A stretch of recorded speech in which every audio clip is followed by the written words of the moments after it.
Okay, so this week marks exactly 200 years since the Peterloo Massacre.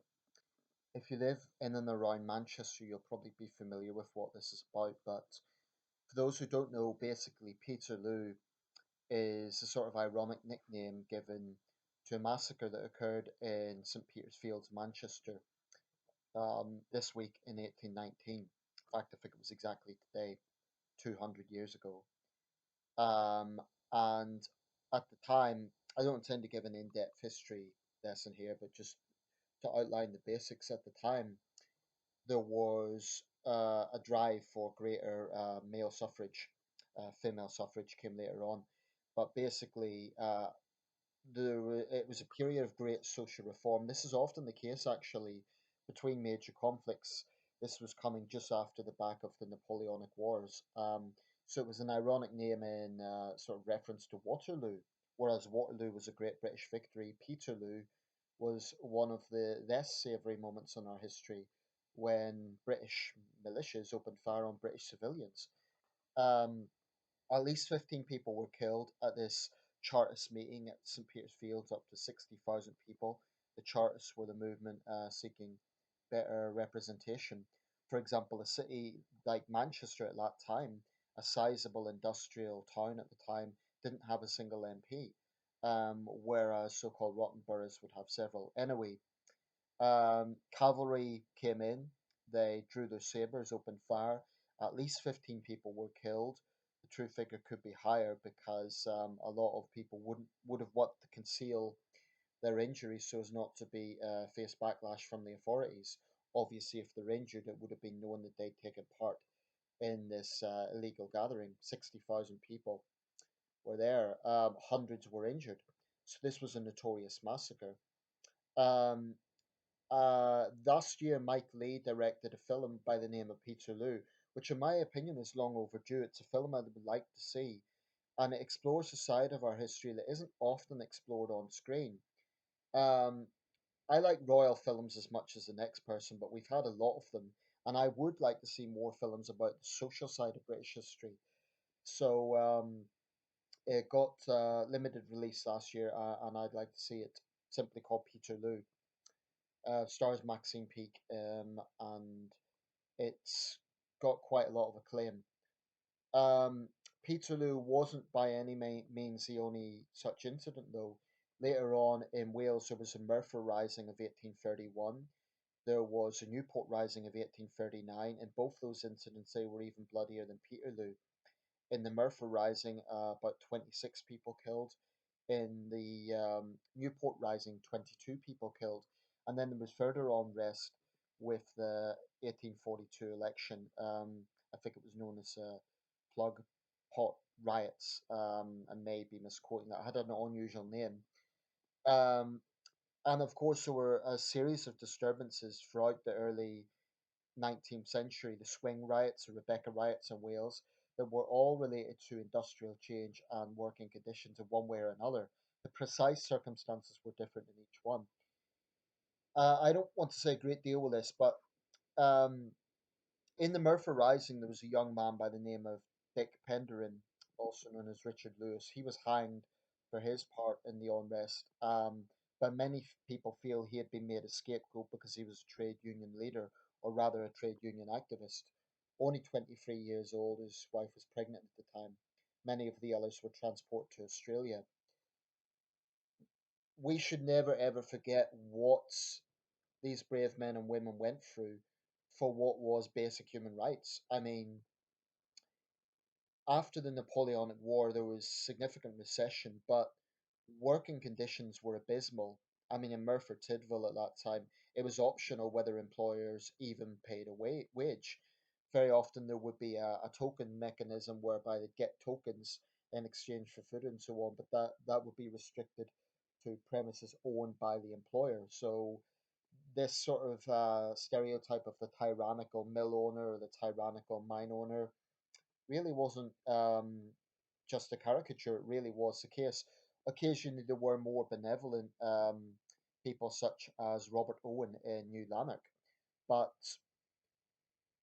without question, there were the very idea of political reform was seen as a dangerous idea of democracy, and Tories and to some extent the Whigs stood in the way.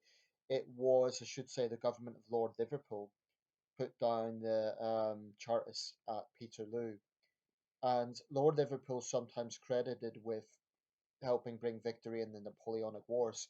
He was in office for a long time, for 14 years, but definitely that should be um, a big cloud over his legacy. At the time of the Murphy Rising, that was a government of Earl Grey, who is credited with the abolition of the slave trade. So again, you can look at premierships and see that in most cases, with only a few exceptions, most of the political establishment was against democratic change. So it did take ordinary people to really force that through. At the time of the Newport uprising, it was Lord Melbourne. So there we have a Tory and two liberals, or old liberals, that is. But when trade unions get a bad rep today, we need to remember that there is a historic context there. Without trade unions, there would be no labour rights.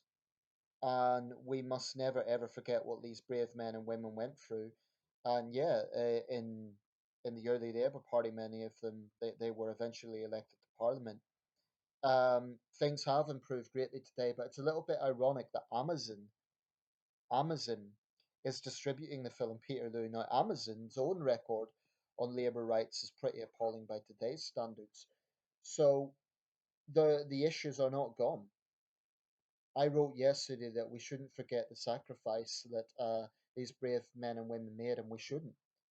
But the issues are not entirely gone. Exploitation still exists. Um, Mistreatment of workers still exists.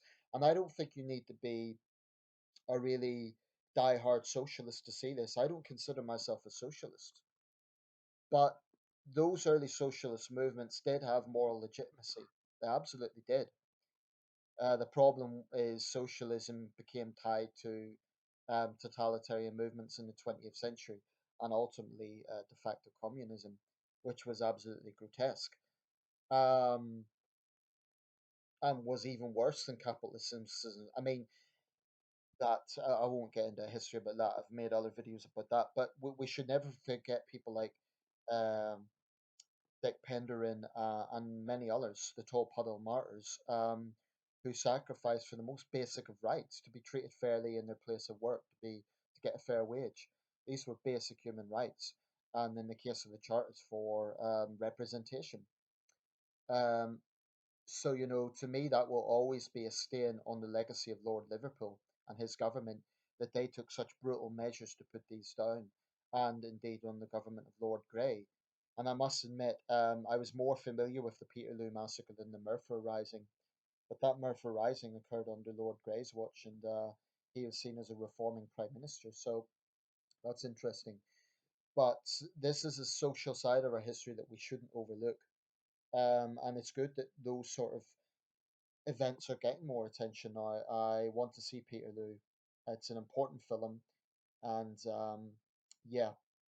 So I'll just conclude with this: when people complain about trade unions, they need to remember this. They need to remember these basic rights that were fought for. Um, and we talk about hard work and the importance of hard work, and of course that's true. But the importance of being treated fairly is also critical. Um, And I don't think it's a case that you need to be. By the way, the red flag of socialism, in part, although it was used before that, going back to the French Revolution, it's closely tied to the Murphy Rising, because they had put up a white flag and they dyed it with cow's blood. And where it became sort of a symbol of battle and protest, it now became associated with workers' rights. So that's a historic significance with that. And it's, I think, deeply tied into the culture and psyche of Merthyr Tydfil. Um, but this was the British government opening fire on its own people. It was essentially our Tiananmen Square, albeit a long time ago and on a smaller scale, but still um, horrendous. So we must never forget what happened.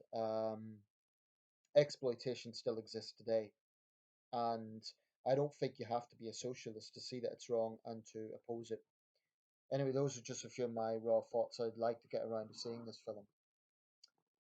Thanks for watching.